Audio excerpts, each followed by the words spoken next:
recent times, the like of anime has been destigmatized, bringing in a lot of diverse fans to different shows. Whether this is a good thing or a bad thing is up for interpretation?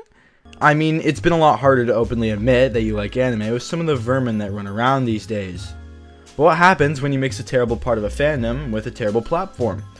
Well, many would describe this as the My Hero Academia fandom, which on a side note, I don't think is really that bad. Sure, it's cringe, but whatever, man. As of recent, the second season of Jujutsu Kaisen, one of the most popular new action anime, that will be important later, has been coming out with weekly episodes, many gassing up the show for the fight between Gojo and Toji. But in a subsection of the audience that viewed the new season, they had a major problem with it, and not for the reason that you think.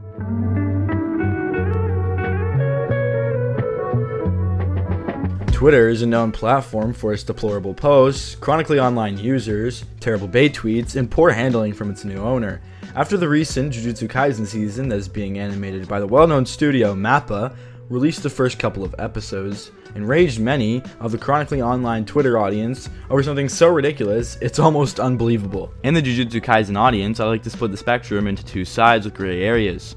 One that is moreover normal, watching the anime in a normal way, not a lot of involvement in terms of community and outer fandom stuff. Then you have the exact opposite, people who explicitly ship and denounce the action part of this anime. This is very prevalent on Twitter, as it's the easiest place to share said opinions. STSG is a ship in the Twitter subsection of the Jujutsu Kaisen fanbase that ships the characters Suguru Geto and Satoru Gojo. Mind you, it's just a headcanon, and nothing in the series actually alludes to these characters being romantically involved at all, let alone with each other. In MAPPA's adaptation, they changed up certain angles of the scenes and the composition in some of the scenes, although this being quite common in most anime adaptations, as a still image is completely different from a full animation. Studios had to change angles to make it for movement that wasn't clear in the manga. Despite how common it is, many fans of this Twitter subsection complained, especially those who were part of the STSG community, giving their take on the allegedly butchered scenes that involved both Geto and Gojo. This being completely unwarranted, as the change of minute details in adapting a show is a heavy change from the still imagery, and complaining about the change of romantic tension from the manga to anime lacks any point when said romanticism isn't even present in the first place. But let's just see what they have to say. First we have a post from this user who points out how MAPPA had animated a certain scene in the manga. MAPPA, you had one job. Why are they so far away? This obviously pointing towards the notion that MAPPA had done a poor job of animating the series because they animated a different angle from the manga, which made it seem like both Geto and Gojo were a lot farther away than they were in the manga. And if you really want to go there, perspective would argue that they are actually a lot farther away from each other in the manga than it looks. Then again, why would MAPPA's one job be pleasing people that have one-dimensional headcanons between characters that have absolutely no romantic tension? In response to that tweet, another Twitter user argued that, "Every day, I'm more sure of MAPPA being homophobic." Now, this allegation is extremely far-fetched, so I wouldn't be surprised if this person hasn't watched the show and is just trying to show support to this user. But making such an outlandish allegation while doing so can't land you in good places. The entire trouble around this scene is just based off a headcanon. Now, after many users pointed out how stupid this allegation was, and detailed how Jujutsu Kaisen was not only not a romance manga, but also an action manga, many of the STSG, or moreover just shippers of the community, would come out in protest of this, claiming that straight men ruin Jujutsu Kaisen for them. No, I'm not kidding. The fun part about men is that they are so manly that they decide to fully ignore the story they read, and the way characters are built and developed and how deep they connect with each other. This is a story, not fucking UFC. Why do straight men read/watch Jujutsu Kaisen? They always ruin the fun. The fun in question here is making unnecessary ships and headcanons towards characters that have no romantic tension whatsoever. Not to mention, the former being totally ridiculous considering not every macho manly man just loves monster trucks and anime fight scenes, alright? We also listen to rap music too, yeah, get owned. Many of these fans go as far as to argue that MAPPA did this deliberately to push a homophobic notion onto those who watch this show, and that straight cis males watching the series ruin the fun as they don't care about the characters or story that have been developing and solely think that the action is cool. This placement of a character by arguably a couple of inches apart and a different angle is not a way to push a homophobic notion onto characters that don't have any homosexual representation or romantic tension. If anything, later in the series, they become rivals on two opposing sides, which relationships like that aren't necessarily unheard of, but with no prior evidence, the allegation that Mappa is somehow homophobic is nothing more than a delusional notion about this subsection's headcanon and is not a valid criticism towards the series and the studio creating it.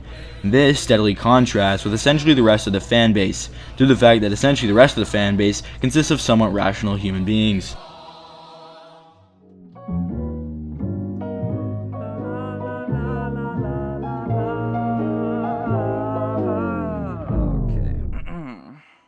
Despite this, they receive backlash from the more base side of the community, and honestly, rightfully so. This clip demonstrates a TikTok which goes over basically all of these tweets, sort of owning them. Credits to this person because it was pretty funny when it showed up on my For You page, and also sort of motivated me to make this video because it was hilarious. There's also multiple replies to the initial tweet that I also found pretty funny. There's literally someone just grabbing grass in the replies, giving the notion that this side of the community, well, doesn't. Bro, they're literally the same, it's just the angle that's different. As in the manga, it's seen from this angle, it looks like they're really close, but the space between them could actually be a lot larger than you think. This is kind of how perspective works, because in a 2D manga, it's kind of hard from this angle to display the difference in between two individuals like this. Considering the lack of realism in anime, it doesn't really matter that much though. My headcanon yaoi couple's distance should be 0.00001 centimeters, not 15 centimeters. Mappa, you had one job.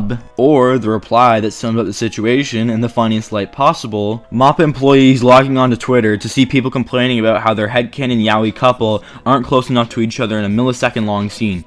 They haven't seen their children since the Trump administration. This playing on the long-running gag that Mappa employees have huge bags under their eyes, showing that they've been exploited by their company. A truly timeless endeavor with this joke. Luckily, these fans came to give a snap back to reality to these delusional shippers, showing how irrational and ridiculous their claims were to be accusing a studio of being homophobic or for messing up a scene that would only benefit their fabricated headcanon of these two characters. In all, the romanticization of many pieces of media have led to a significant downfall for the series' future.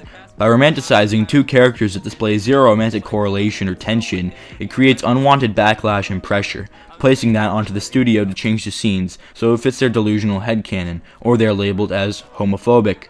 Luckily, they took a swing and a miss at a huge company that could easily dispel such allegations over nothing. In my personal opinion, I'm not a red-pilled Sigma, Patrick Bateman, Hamza, Sneeko-based anime fan that hates these sorts of people. Despite that, these tweets are unacceptable, and I hate using this term insanely chronically online. My one final notion is, this new episode is gonna be so fucking fire, bro. Holy shit, I can't wait to see Gojo and fucking Toji fight, bro. But in all, I've been salty. Shipping anime characters? Yeah, fuck this fandom.